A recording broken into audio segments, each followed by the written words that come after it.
السلام علیکم ورحمۃ اللہ وبرکاتہ۔ الحمد للہ رب العالمین والصلاة والسلام علی سید الانبیاء والمرسلین نبینا محمد صلی اللہ علیہ وسلم وعلی آلہ واصحابہ اجمعین، اما بعد۔ محترم ناظرین کرام اور عزیز ساتھیوں، ہر طرح کی تعریف و توصیف اس اللہ رب العالمین کے لیے لائق و سزاوار ہے جو ارض و سما کا مالک اور تمام چیزوں کا پیدا کرنے والا ہے۔ اس کے بعد بے شمار اور لاکھوں درود و سلام نازل ہو اس پیارے نبی جناب محمد رسول اللہ صلی اللہ علیہ وسلم کی ذات گرامی پر، جنہیں اللہ تعالی نے اس کائنات کے اندر آخری نبی اور آخری رسول بنا کر کے مبعوث فرمایا۔ عزیز ساتھیوں، اسلام میں نفل عبادت کا مقام بہت ہی زیادہ بلند اور بہت ہی زیادہ اونچا ہے، اور اس سے مراد وہ تمام کے تمام اعمال ہوتے ہیں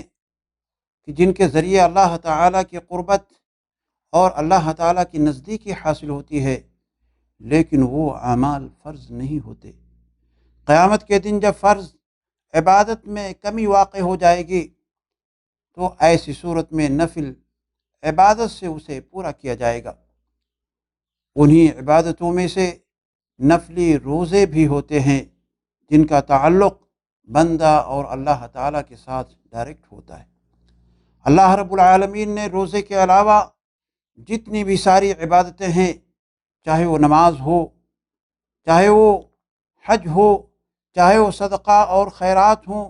ان تمام عبادتوں کا ثواب اللہ تعالیٰ نے متعین کر رکھا ہے اور فرشتے اسے نوٹ کرتے رہتے ہیں، اور ان کے اجر کو لوگوں کے لیے بیان کر دیا ہے، جبکہ روزے کے ثواب کو اللہ رب العالمین نے اپنے پاس رکھا ہے، جیسا کہ حدیث قدسی کے اندر آتا ہے، الصوم لی وانا اجزی بہ، یعنی جس طریقے سے بندے کا روزہ ہر طرح کی خامیوں سے، ہر طرح کے نقص سے بالکل محفوظ ہوگا، اسی اعتبار سے ہم بندے کو اس کا اجر عطا فرمائیں گے۔ روزہ انسانوں کے گناہوں کی معافی کا بہترین ذریعہ ہے اور جہنم سے دوری کا ایک بہترین ڈھال ہے۔ اگر کوئی آدمی ایک دن اللہ تعالیٰ کی رضا کے لیے روزہ رکھتا ہے تو اللہ رب العالمین ایسے بندے کے چہرے کو 70 سال کی مسافت سے دور، جہنم سے دور کر دیتا ہے،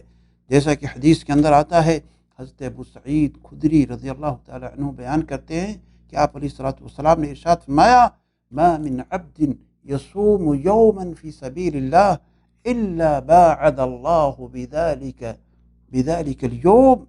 وجهه عن النار 70 خریفہ، یعنی کوئی بھی آدمی، کوئی بھی شخص ایسا نہیں ہے جو اللہ تعالیٰ کی راہ میں ایک دن روزہ رکھے مگر اللہ تعالیٰ اس کے چہرے کو 70 سال کی مسافت تک جہنم کی آگ سے دور کر دیتے ہیں۔ نفل روزے کے لیے رات سے نیت کرنا کوئی ضروری نہیں، بلکہ اس کے لیے دن میں نیت کی جا سکتی ہے، جیسا کہ حدیث کے اندر آتا ہے کہ ایک مرتبہ پیارے حبیب جناب محمد رسول اللہ صلی اللہ علیہ وسلم اپنے گھر کے اندر داخل ہوتے ہیں، پوچھتے ہیں کیا کوئی چیز کھانے پینے کی ہے؟ تو حضرت عائشہ صدیقہ رضی اللہ تعالی عنہ بیان کرتی ہیں کہ ہم نے کہا کہ نہیں، کوئی چیز نہیں ہے، تو آپ نے ارشاد فرمایا چلو پھر ہم روزے سے ہیں، یعنی ہم روزہ رکھ لیتے ہیں۔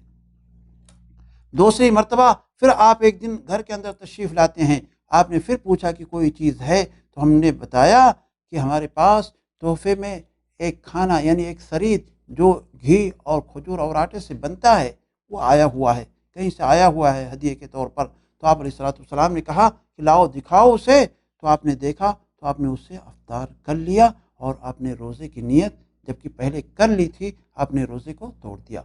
عزیز ساتھیوں، آئیے میں آپ کے سامنے نفلی روزوں کی چند مثالیں آپ کے سامنے پیش کرتا ہوں، یعنی ان میں سے آپ جو بھی روزہ رکھنا چاہتے ہیں آپ آرام سے رکھ لیجئے، اور اس کا ثواب اللہ تعالیٰ کے ہاں بہت زیادہ آپ کو ملے گا۔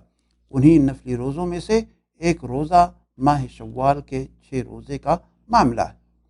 ماہ شوال کے 6 روزے کا ثواب بہت ہی زیادہ آیا ہوا ہے، اور یہ رمضان المبارک کے روزے ختم کرنے کے بعد یہ روزے رکھے جاتے ہیں، اور اس روزے کو رکھنے کے بعد انسان کو پورے سال روزہ رکھنے کا ثواب عطا کیا جاتا ہے، کیونکہ جب انسان پورے رمضان کا روزہ رکھتا ہے تو اس کا ثواب 10 مہینے کے برابر ہوتا ہے، اور جب شوال کے 6 روزے آدمی رکھ لیتا ہے تو ایسی صورت میں اسے 2 مہینے کے روزے کا ثواب اسے عطا کیا جاتا ہے۔ اس طریقے سے انسان کیا ہے، پورے ایک سال روزے کی حالت میں، یا روزے کا ایک سال روزے کا ثواب انسان کو عطا کیا جاتا ہے۔ چنانچہ اللہ کے نبی صلی اللہ علیہ وسلم نے ارشاد فرمایا، من صام رمضان ثم اتبعه ستا من شوال کان کصیام الدہر، یعنی جو شخص ماہ رمضان کے روزے رکھے پھر اس کے بعد شوال میں صرف اور صرف 6 روزے رکھ لیے تو یہ ایسے ہے جیسے اس نے پورے سال کے روزے رکھے۔ شوال کے روزے پورے مہینے میں جب بھی آدمی رکھنا چاہے رکھ سکتا ہے، اس کے لیے تسلسل کوئی ضروری نہیں ہے۔ اسی طریقے سے نفلی روزوں میں سے ایک روزہ یوم عاشورہ کا بھی ہوتا ہے۔ ماہ رمضان کے بعد سب سے افضل روزہ اسلام میں یوم عاشورہ کا روزہ ہے۔ حدیث میں ابو ہریرہ رضی اللہ تعالی عنہ سے مروی ہے کہ آپ علیہ الصلوۃ والسلام نے ارشاد فرمایا، ماہ رمضان کے روزے کے بعد سب سے افضل اور بہتر روزہ اللہ رب العالمین کے ماہ محرم کا ہے، اور فرض نماز کے بعد سب سے افضل نماز رات کی نماز ہے۔ یوم عاشورہ کے روزے کے تعلق سے یہ بھی آیا ہوا ہے کہ اس کے یعنی 10ویں محرم کے ساتھ ایک دن ملا لیا جائے، ایک دن پہلے یا اور ایک دن بعد میں،